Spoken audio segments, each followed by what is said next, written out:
In the spring of 1892, Emma Goldman, Alexander Berkman, and their friend Fedya Stein were living the American dream.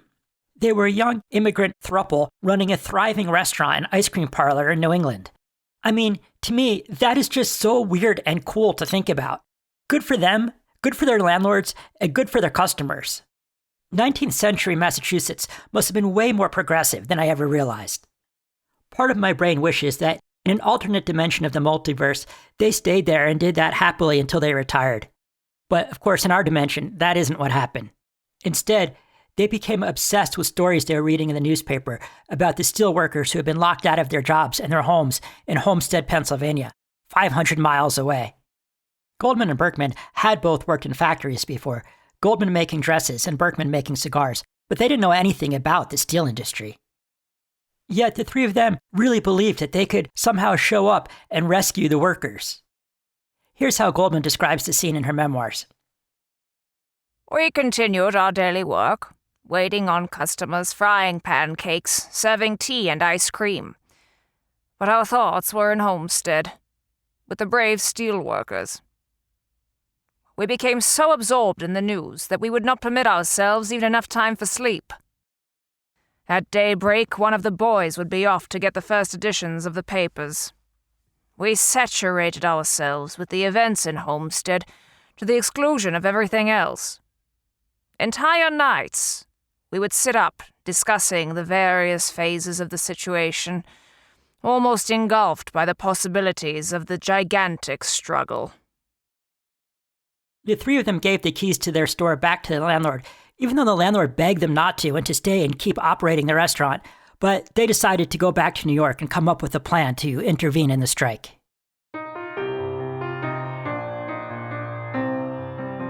I'm Jeff Grossman, and this is Across from Jericho, an activist history podcast. This season, we're talking about the famous, or infamous, anarchists Emma Goldman and Alexander Berkman. In this episode, in the middle of the bloody Homestead Steel Strike, Berkman tries and fails to become an assassin.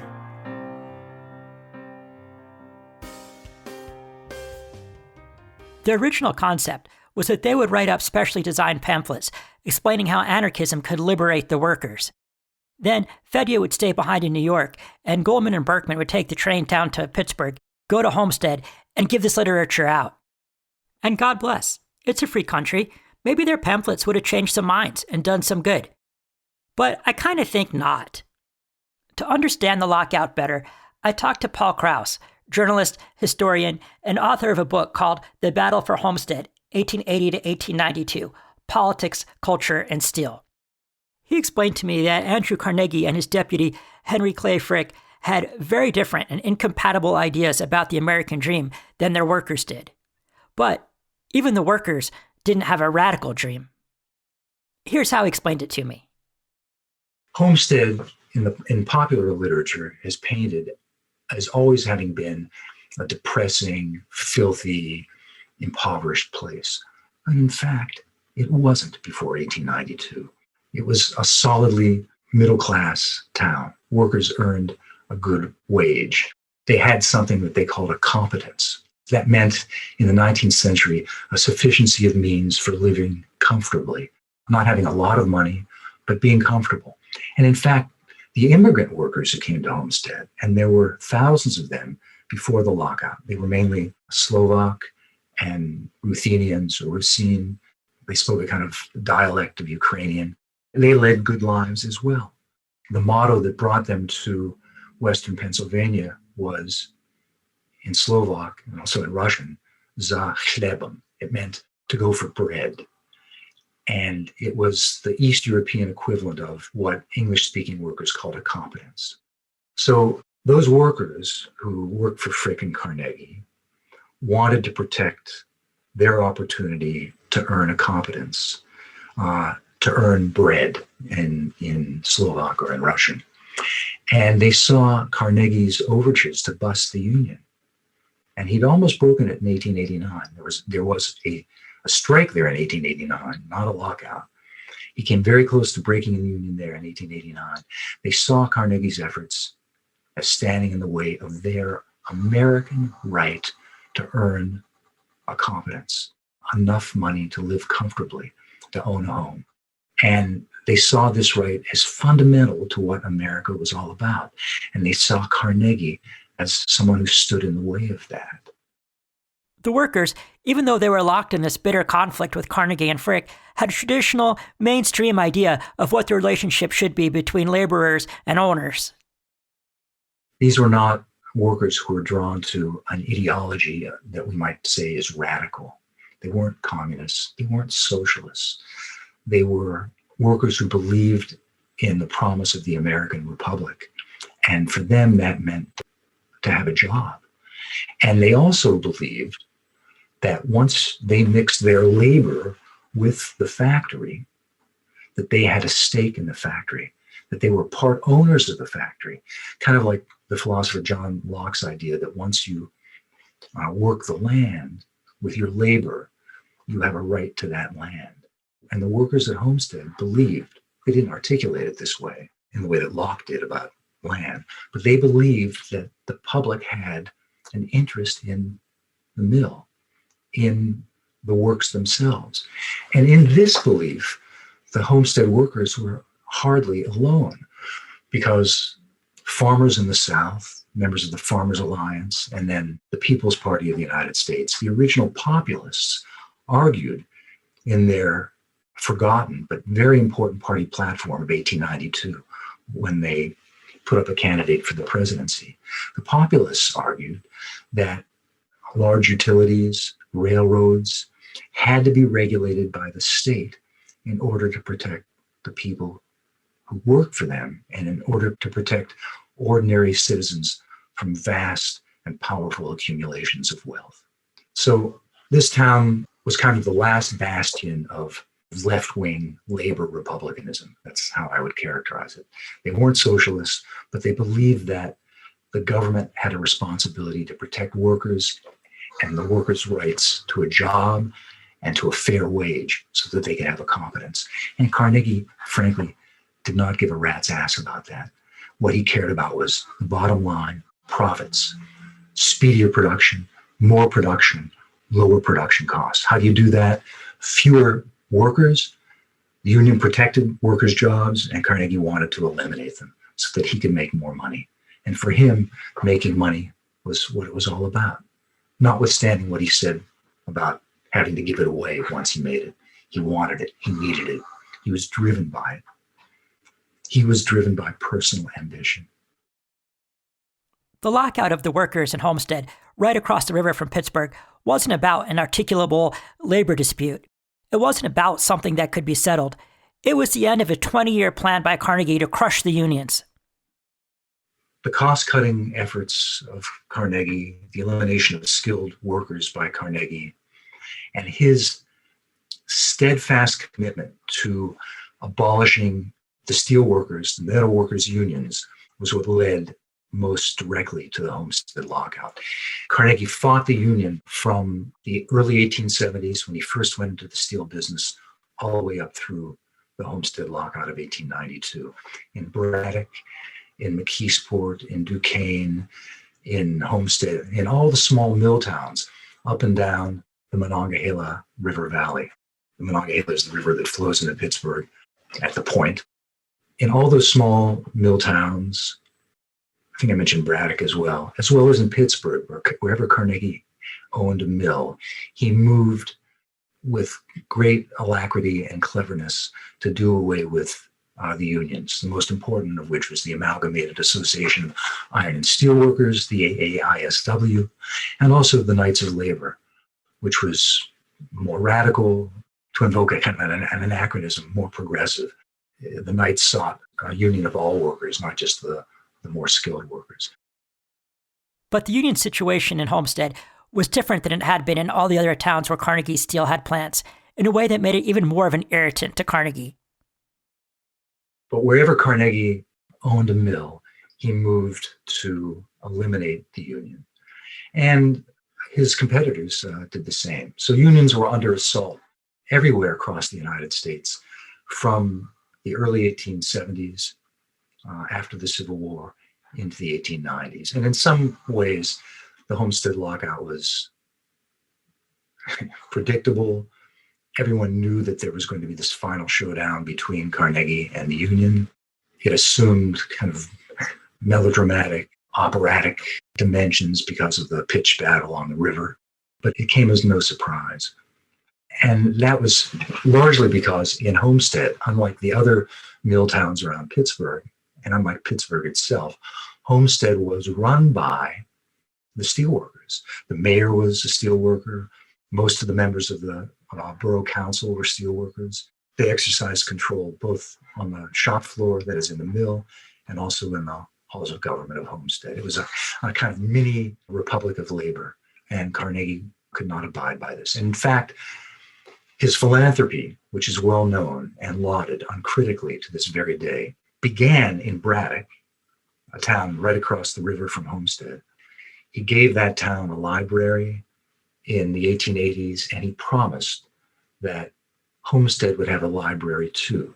But he said, the men in Homestead are not like the men in Braddock. They're not our partners. Someday they'll have a library, and in effect, that will happen only after I bust the Union. This conflict that Goldman and Berkman were about to go insert themselves into to hand out literature had been going on since they were toddlers. Goldman turned 23 during the lockout, and Berkman was just 21. They really did think they could make a difference, though. Here's how Goldman described Berkman's passion for it. We must bring them our great message and help them see that it was not only for the moment that they must strike, but for all time, for a free life, for anarchism. Both Goldman and Berkman saw Carnegie as essentially no different from the Tsar in Russia, and the lockout being just one chapter of a worldwide fight for liberation. Importantly, in looking at it this way, they were breaking with their former mentor, Johann Most. Professor Tom Goyens of Salisbury University describes it this way. When news of the Homestead Strike comes, it's a very important event in labor history. Suddenly, Berkman especially, but both of them, said, wait a minute, this is similar to Russia. This is autocracy, which, Most was, and probably today we would say, look, well, it's got a little bit different.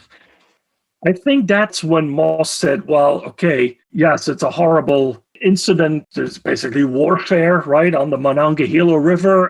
We've seen this before. Most has been in America for 10 years almost, for a whole decade. He's seen a lot of labor, and it's not really the government. These are private corporations. They get bigger and bigger. They hire private gunmen. And this is what happens in America. And the corporation did hire private gunmen. Carnegie himself was actually in his native Scotland, leaving Frick in charge. Frick called in the Pinkerton agency to deal with the workers, which wound up surprisingly poorly for the Pinkertons and left dead on both sides. Frick announced that, I think the day before the Pinkerton assault, he and his superintendent, John Potter, announced that there would be no more union. The union was out of the mill. It was an open shop. And that infuriated not just the workers of Homestead, but the entire community. And the fact that this community was united found its fullest expression when the Pinkertons landed. Frick, along with his ace partner, Christopher McGee, who ran the Republican Party in Allegheny County and in Pittsburgh, made arrangements for these 300 Pinkerton thugs to descend upon Homestead and to guard the steelworks. Well, there was an elaborate warning system in place that the steelworkers had erected. They understood that Pinkertons were likely to come. Pinkertons were hated everywhere by working people, but especially in Western Pennsylvania. So the whole town was aroused, and I mean the whole town, including the women of the town. The Pinkertons showed up ready for battle. Yeah, they had high-powered rifles. They arrived on the scene in barges that were plated with iron, so they couldn't be shot. It turned into kind of a stupid operatic show because the workers fired at them with pistols. They tried throwing oil on the barges, setting fire to the barges, but nothing worked. And finally, after 8 hours, the Pinkertons surrendered because of the heat and because they knew that their mission was lost. So they ran the gauntlet through the town. They were escorted to the train station in Homestead. They got on the train and they left town. But within days, Carnegie and Frick, well connected to the governor of Pennsylvania, requested that the National Guard be sent in. The National Guard was sent in, and instead of a private police force, the Pinkertons protecting Fort Frick, I think 3,000 National Guardsmen from other parts of Pennsylvania were brought to Homestead to, quote, restore peace and order, unquote. And this infuriated the workers. But to give you a sense of how, deeply rooted in belief in America they were, when the soldiers arrived, they were met with a band, a marching band, and the workers welcomed them as because they thought that they were there to protect them and not the mill from them. And they were disabused of that notion very, very quickly. Once the lockout turned into a battle, both Goldman and Berkman decided that the time for passing out literature had passed, that was too little of a solution. They decided that Berkman needed to go to Pittsburgh and assassinate Frick. Here's how Goldman described the idea. We were stunned. We saw at once that the time for our manifesto had passed. Words had lost their meaning in the face of the innocent blood spilled on the banks of the Monongahela. Intuitively, each felt what was surging in the heart of the others. Sasha broke the silence. Frick is the responsible factor in this crime, he said. He must be made to stand the consequences. It was the psychological moment for an attentat. The whole country was aroused. Everybody was considering Frick the perpetrator of a cold-blooded murder. A blow aimed at Frick would re-echo in the poorest hovel, would call the attention of the whole world to the real cause behind the Homestead struggle. It would also strike terror in the enemy's ranks and make them realize that the proletariat of America had its avengers. Berkman decides to build a time bomb, so he buys some dynamite from a friend of his out in Staten Island. And conveniently for him, Most had already published instructions for building a bomb in his terrorist handbook. So Berkman gets to work. Here's the thing, though. If you remember, they came straight from their ice cream parlor in Massachusetts, and they had no place to stay in New York City. So a friend of theirs, who was a baker, let them stay in his apartment, along with that guy's wife and 2 kids. And this is where Berkman was working on the bomb at night. Of course, he didn't say anything about it to his friend who was letting him stay there. The risk was very much on Goldman's mind. Here's how she described it. We had a feverish week. Sasha's experiments took place at night when everybody was asleep. While Sasha worked, I kept watch. I lived in dread every moment for Sasha, for our friends in the flat, the children, and the rest of the tenants.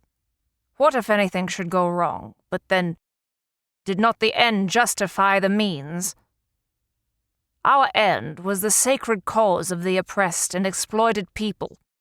It was for them that we were going to give our lives. What if a few should have to perish? The many would be made free and could live in beauty and in comfort. Yes. The end in this case justified the means. Randall Law, a professor at Birmingham Southern College and an expert on the history of terrorism, told me that this idea is not unique. In fact, it fits into a pattern in the history of terrorism. Well, I imagine they were getting very frustrated that what to them is so obvious, the coercive power of the state that is being used in league with capitalists, factory owners to repress the people. What is so obvious to them doesn't seem as obvious to the educated middle classes and even to the working classes. So their level of anger and frustration and their sense that they have to do something, motivated by this idea of the propaganda of the deed, and probably saying to themselves, well, these educational methods are not working. The word won't do it. The act, the deed is what is necessary. And then the seduction that we see time and time again of those who are fanatical, who decide, well, here's the fork in the road. Either I give up or I do something dramatic because the half measures aren't working. And then the dramatic act grows so that it becomes something that has to be a grand gesture that can't be misinterpreted by the people on whose behalf I'm acting. And then just all too often, what is built up in the mind as the definitive grand gesture does not have the impact they imagine.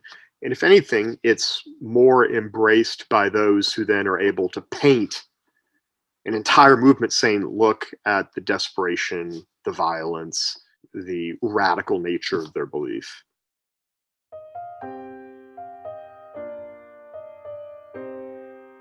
If you're enjoying this episode, be sure to visit acrossfromjericho.com, where you can find links to all of our socials and a sign-up sheet for our email newsletter. And for just $3 a month, you can join our Patreon. Patrons will have access to a special monthly mini episode, a monthly live group chat, and a monthly book discussion group. You can even help pick which books we read. These benefits might change as we figure out what works best, so if you have any suggestions, feel free to email me. My email is jeffgrossman@acrossfromjericho.com. Or email me about anything else. I'd love to hear from you. The bomb that Berkman had been working on turned out to be a dud when he took it to a field for a trial run. As you'll see, this kind of ineptitude became sort of a pattern for him. Goldman suggests that since it was Most who wrote the instructions for building the bomb in the first place, why don't they just go to him and ask him for advice about how to do it right? He's out of jail at this point, and married to their old friend and roommate Helen Minkin. Berkman reminds her that he never returned any of the letters she had written him in jail and hadn't bothered to look them up once he got out, so probably he's not going to be too helpful. Berkman decides he'll shoot Frick instead, but this causes a money issue, because they already spent money on dynamite, and now they have to buy a gun. They redo the plan so that Berkman's going to go to Pittsburgh by himself, and Goldman's job is going to be to stay in New York, raise money for the gun, and afterwards to explain to people why Berkman did what he did. She brings him to the train station, and then comes one of those weird, unfact-checkable stories. I suspect it's true because pretty much everything she said turned out to be true in retrospect, but I leave it to your own discretion as to whether or not this actually happened. She decides that to raise money, she'd become an old-fashioned sex worker and walk the streets. An old man picked her up at the corner of 14th Street and 4th Avenue and took her to a bar, but the conversation was so awkward and so uncomfortable and so obvious that she had never done this before that he took pity on her, gave her a $10 bill, and called it a night. I was curious how much $10 would have been worth back in 1892, so I looked at the official government inflation calculator. It only goes back to 1913, but in 1913, that $10 would have been $300 in today's funds. Still, though, that wasn't enough for Berkman's trip, so Goldman wrote to her sister, Helena, in Rochester, and told her she needed to see the doctor and needed money for that, and Helena sent her $15 more. In the meanwhile, Berkman was riding the train to Pittsburgh, and in his book, Prison Memoirs of an Anarchist, he relates what was going on in his head while he was on the train. I want to take a bit of a deep dive on that, because I want to understand how could Berkman actually have thought this was a good idea? Before we get to what he actually says in his book, though, I want to note that Goldman was really good at being emotionally introspective in her memoirs. Berkman wasn't. He was way more businesslike. I've been trying to fill in the gap, though. For one thing, don't forget that Berkman's uncle had served time in jail for being a revolutionary back in Russia. More crucially, though, I think it has to be involved somehow with his tangled relationship with Most and with Goldman. Remember that while Most talked a big game about violence and was infamous for it, he never actually did anything. Was Berkman trying to one-up Most and impress Goldman? That kind of makes sense to me. It would also make sense to me if you saw Most as kind of a father figure and wanted to impress him. And those things seem a little bit contradictory, but I also think they could both be true at the same time. What he actually writes, though, is much more intellectual. It comes right from the history of revolutionary Russian terrorism. He sets up a huge, sweeping, completely unrealistic mission for himself. The removal of a tyrant is not merely justifiable. It is the highest duty of every true revolutionist. Human life is, indeed, sacred and inviolate, but the killing of a tyrant, of an enemy of the people, is in no way to be considered as the taking of a life. A revolutionist would rather perish 1,000 times than be guilty of what is ordinarily called murder. In truth, murder and attentat are, to me, opposite terms. To remove a tyrant is an act of liberation, the giving of life and opportunity to an oppressed people. True, the cause often called upon the revolutionist to commit an unpleasant act, but it is the test of a true revolutionist, nay, more, his pride, to sacrifice all merely human feeling at the call of the people's cause. If the latter demand his life, so much the better. Could anything be nobler than to die for a grand, a sublime cause? Why, the life of a true revolutionist has no other purpose, no significance whatsoever, save to sacrifice it on the altar of the beloved people. And what could be higher than to be a true revolutionist? It is to be a man, a complete man. A man who has neither personal interests nor desires above the necessities of the cause. One who has emancipated himself from being nearly human and has risen above that, even to the height of conviction, which excludes all doubt, all regret. In short, one who, in the very inmost of his soul, feels himself revolutionist first, human afterwards. Berkman explicitly compares himself to Rakhmetiev, a character in the novel What is to be Done by Nikolai Chernyshevsky. To give you an idea how important this book was, years later Vladimir Lenin wrote his own book called What is to be Done, which was not coincidental. I asked Professor Lott to help me understand what this character Rakhmetiev is all about. Yeah, Chernyshevsky is a great place to start. I mean, terrorism and violence in the pursuit of a socialist agenda becomes very much a part of the Russian world through literature, which is really fascinating. And a lot of the great commentaries about it come from people in the literary world. So the notion of Rakhmetiev, which of course is then used by Berkman as a pseudonym, that casts a really long shadow over Russian leftism, the idea that you could steel yourself by sleeping on a bed of nails, as Rakhmetiev does in this Chernyshevsky novel, to prepare yourself for a life of almost sort of monastic abstinence, to prepare yourself for acting in the cause of the people, which makes for a wonderful dynamic and metaphor there. This Rakhmetiev idea reminded me a lot of how Berkman had told Goldman that their friend Fedya would never be a real revolutionary because he was an artist, and how about Goldman would always be secondary in his life to the cause. Professor Lott told me more about this fictional character. It's been a while since I've read Chernyshevsky. It's been, oh Lordy, it's been since graduate school since I read the novel. Because it's actually not a very good novel. It's more interesting to read sociopolitically than it is to read it for content. Rakhmetiev was a revolutionary who, he was, if I remember correctly, working class, and who is committed to emancipating the people. This made him a populist in Russia. Populism was the word, the populists, the narodniki in Russian, were a broad movement, sort of generically socialist, not Marxist, because they were geared far more toward the liberation of the peasantry, the common people, which would not have been really working class, but rather peasant.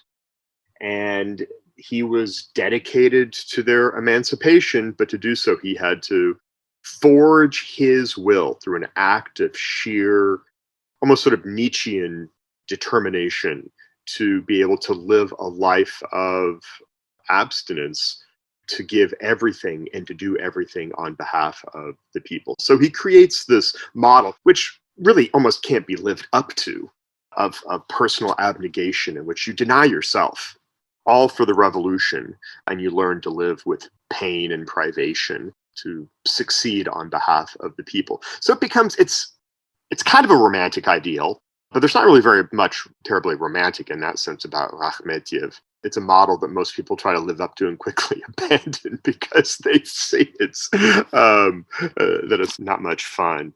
But yeah, he exercises an important influence on Berkman in particular. But Berkman's inspirations weren't only literary. He was also drawing on an actual tradition of Russian political violence. The leftists that influenced Berkman and Goldman, from their background in the Russian Empire, weren't Marxists, and they really weren't anarchists either. They're often called anarchists. A lot of historians, European and American historians, get this wrong. It's this agrarian socialism that then became associated with violence and in fact, terrorism as well in the 1870s. It's also, this background's very different in Russia because there's no political system. There are no parties. There are no trade unions. So there is no peaceful pathway to reform. There's nobody that's empowered to actually even participate in politics or negotiate with the government. Russia doesn't become a semi-constitutional state until 1905. So basically, to disagree with the state of things meant you either had to sublimate it, suck it up, and blend in and get along, or you turn to violence. And there were various efforts to try to educate the population, to create a mass movement, but that usually did not end well, which then also directed that fringe of the fringe back into terrorism and violence, which we really begin to see take off in Russia in the second half of the 1870s. Not only that, but there was one guy in particular that Berkman seemed to be channeling. The great forerunner here, and I mentioned him very briefly early on, is Sergei Nechayev, who was a Russian peasant who gets turned on, becomes awakened to this notion of emancipating the people. And he becomes particularly addicted to the idea of conspiratorial violence in the late 1860s. And he writes this essay called The Catechism of the Revolutionary in about 1869. He cooperated on it with Mikhail Bakunin, who becomes such an important figure in the development of anarchism. And so Nechayev's idea was really similar to what we see with Rakhmetiev in Chernyshevsky's novel, that the revolutionary has to be all in. You have to abandon love, family, friends. You have to, everything you learn, everything you do, everything you have to think has to be dedicated to the revolution. The revolutionary is like a monk in terms of his asceticism. But it also means that the revolutionary who becomes so important and who has sacrificed everything for the revolution is more important than the rest of the population and can essentially decide the fate of the people who are going to be liberated, but who will, many of whom will have to die along the way. And Nechayev becomes the center of an affair, as they're always called in Russian history, the Nechayev affair, when he turns several of the members of his little revolutionary cell against one of their members, who they think is a police informant, and they kill him, in part to bring the group together, to bind the group together. He flees to Switzerland, is extradited, and comes back and dies of tuberculosis in a Russian prison. But this really embarrassed leftists in the late 1860s in Russia because it made it seem very sordid that this guy with these lofty goals had killed one of his own. It also seemed kind of absurd. But then, as these educational efforts keep failing and the revolutionaries, the activists who are trying to educate the population get arrested, and they spend time in prison, and they seem to be working both against the state and the common folk, Nechayev's idea, as sordid and as ugly and as violent as it was, as elitist as it was, goes through these waves in Russian history of being embraced again. And this is certainly the case in the 1870s and then later around the time of 1905. So all this stuff is sloshing around in Berkman's head in 1892. I really think the right way to explain it is that he's swimming in it. Going back to what he says he was thinking on that train ride. My own individuality is entirely in the background. I am not conscious of any personality in matters pertaining to the cause. I am simply a revolutionist, a terrorist by conviction, an instrument for furthering the cause of humanity. In short, a Rakhmetiev. Indeed, I shall assume that name upon my arrival in Pittsburgh. I read that passage to Professor Law to get his thoughts. This is Chernyshevsky, this is Akhmetyev, and it's very much Nechayev as well. In fact, this is something interesting to follow up on. That document I described earlier by Sergei Nechayev, The Catechism of the Revolutionary, it was usually translated into English as The Catechism of the Revolutionist, which is a very strange term. I'm not sure where else that might pop up. But that idea of the only thing that matters is the cause. My individuality drops away. My sacrifice is the only thing that matters. This is the language of the movement. It's also interesting because it has echoes of Christianity. The notion that, ironically, the terrorist, the assassin, is a Jesus Christ figure who will sacrifice him or herself for the common good, even if the common folk don't realize or embrace it. A sacrifice for them. This is actually something that Goldman writes about later when trying to explain anarchist terrorism in an article. And she says, those who carry out violence, and I suspect she might have been thinking about Berkman, but others as well, I think Czolgosz and others. She said, the anarchist who uses terrorism does so because they are such sensitive souls. They are so keenly aware of the oppression all around them that others look past and accept as the status quo or no longer even see. The anarchist who becomes so sensitive to that is driven almost to a kind of insanity.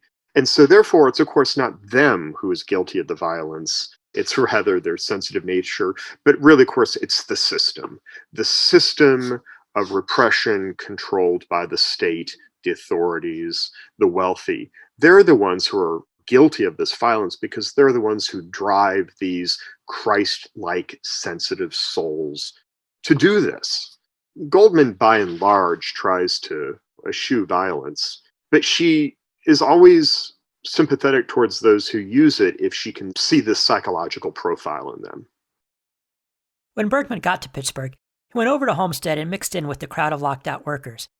He doesn't seem to have tried to make a whole lot of conversation or pass out literature, but he did stick around long enough to hear speeches by the sheriff and the mayor. He also tells the story of a widow with 4 small kids whose husband was killed by a broken crane, and how this woman thought that Frick was going to extend their mortgage, but how during the lockout, the sheriff's deputy showed up to throw the family out. But he doesn't actually say he met her in person or saw this happen. So while I am sure that this story or others like it happened, I don't know actually where he got it from. Then, on July 23rd, 1892, he went to Frick's office. The story he tells in Prison Memoirs of an Anarchist is really pretty similar to the one that was in the newspaper the next day. The details I'm about to give you came from the Pittsburgh Dispatch, just because that version seemed to have more of them.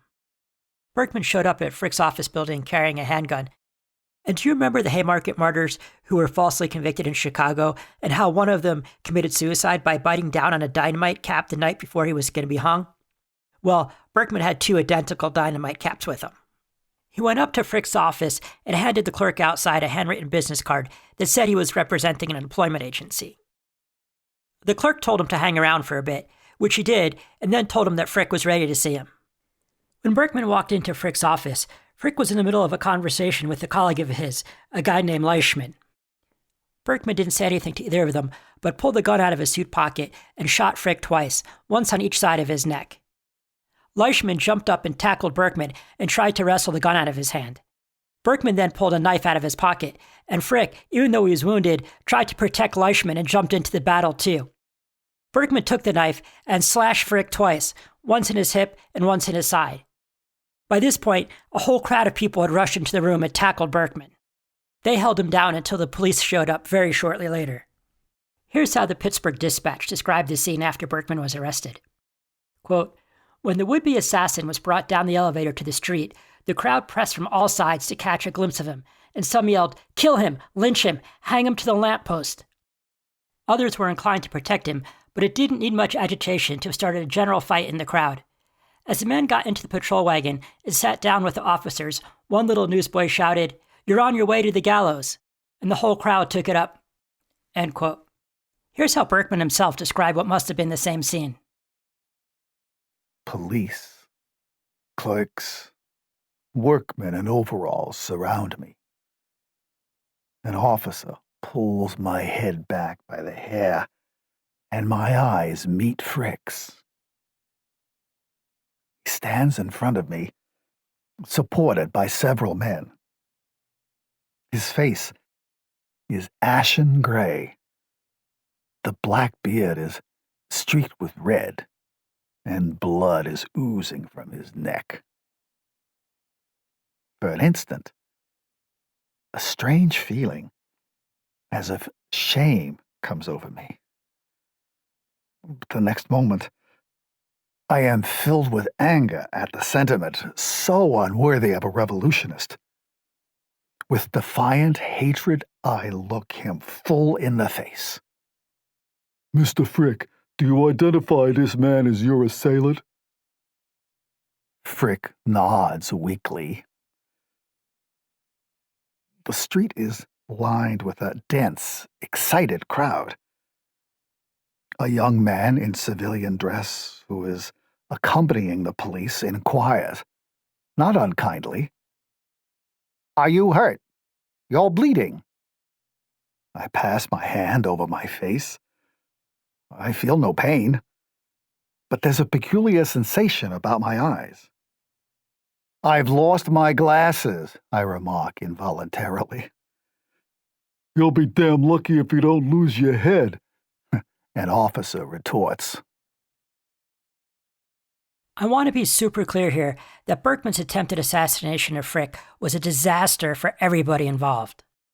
Obviously for Frick, who was shot twice and stabbed twice, but actually he recovered pretty quickly and went right back to work. Looking at it from the perspective of what Goldman and Berkman were trying to do, though, it was an absolute and complete failure, as it inevitably was gonna be. It didn't free anybody, it didn't let any of the locked out workers live in beauty and comfort. It did nothing at all to help their cause. It was a complete irrelevancy. The lockout was effectively over as soon as the National Guard came in. The workers at Homestead had no understanding of who Berkman was or what it was he was trying to do, and if anything, it generated sympathy for Frick. Obviously, I'm doing this podcast because I think there's a lot to learn from Goldman and Berkman, and a lot of good reasons to remember them. This is not one of them. This is them at their most violent, their most naive, their most misguided. This is their low point. Here's how Professor Krauss described the aftermath of the lockout. I think there were about 60 Homestead Steel workers who were charged with various criminal acts, one of which was treason. If you can imagine that. They were protecting their jobs, they thought. They had a right to their jobs in the mill, and they were charged with treason for trying to keep the Pinkertons out of Homestead. No jury would convict a single Homestead steelworker.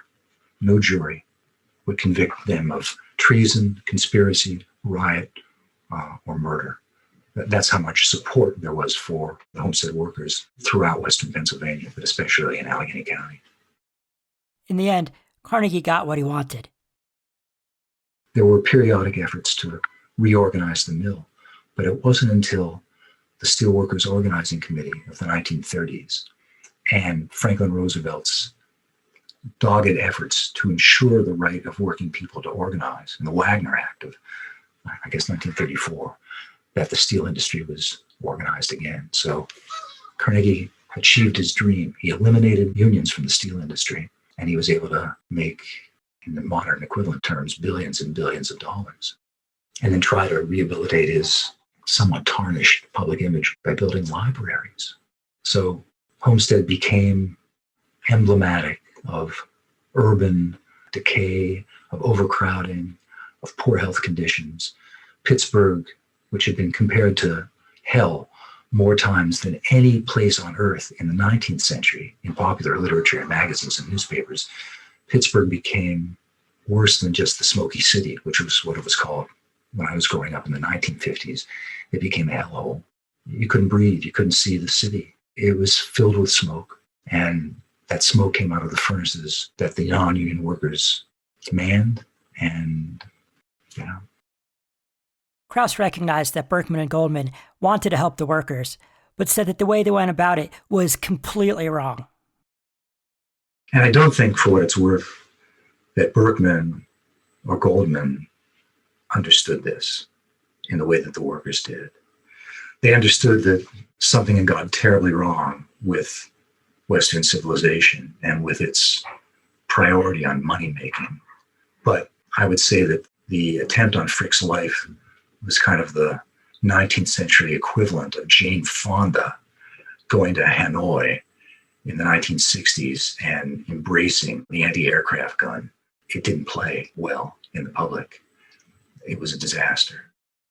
In the end, I don't think it had an effect on how the lockout ended. Carnegie and Frick were going to win, but it crystallized public opinion against the union, even though the union denounced it. What happened at Homestead was one episode of the American struggle to try to hammer out the right relationship between corporations and their workers. The workers believed that Carnegie had betrayed the best values of America. And the sheriff and the judicial authorities in Greater Pittsburgh believed that the workers were guilty of treason because they wanted to protect their homes and their jobs. So there were two conflicting visions of America that met in Homestead. If you want to think about long-term causes, Jeff, that's the deepest reason for what happened at Homestead. Two contradictory visions of America, what it should be about. Is it a place where you have a right to earn a living, to a decent paying job, or do you have a right to run your company any way you want to? And are corporate rights meant to be privileged over what we would call human rights? And, that's the tragedy of Homestead, is that Homestead encapsulated that battle that had been waging for decades in the United States. But the tragedy for me is that what emerged triumphant was a privileging of corporate rights. And, I think as badly mistaken as Berkman and Goldman were about how to fight that vision of America, I think they understood full well where America was headed. In the next episode, Berkman faces the consequences for shooting Frick, and Goldman gets in trouble of her own back in New York for incitement to riot. But more on that next time. Thanks for listening. If you enjoyed this episode, please be sure to subscribe and to tell your friends. Check out acrossfromjericho.com for all sorts of good stuff like pictures, transcripts, show notes, and links to all of our socials. Across from Jericho is a Split River Media production, researched and narrated by me, Jeff Grossman. This episode starred Sarah Natochenny as Emma Goldman and Roy North as Alexander Berkman. Audio mixing and sound design by Scott Rosenthal. Logo and graphics by Mark Richard Smith. The website was designed by Alec Farrell, and the theme music is Yo Cool by Alexander Nakarada. Special thanks to Brad Jarman, Teresa Buchheister, the Emma Goldman Papers Public History Project, Karen J. Greenberg, and Ethan Nichtern. Dedicated to the memory of my dad, Richard Grossman. Copyright 2023 by Split River Media, LLC.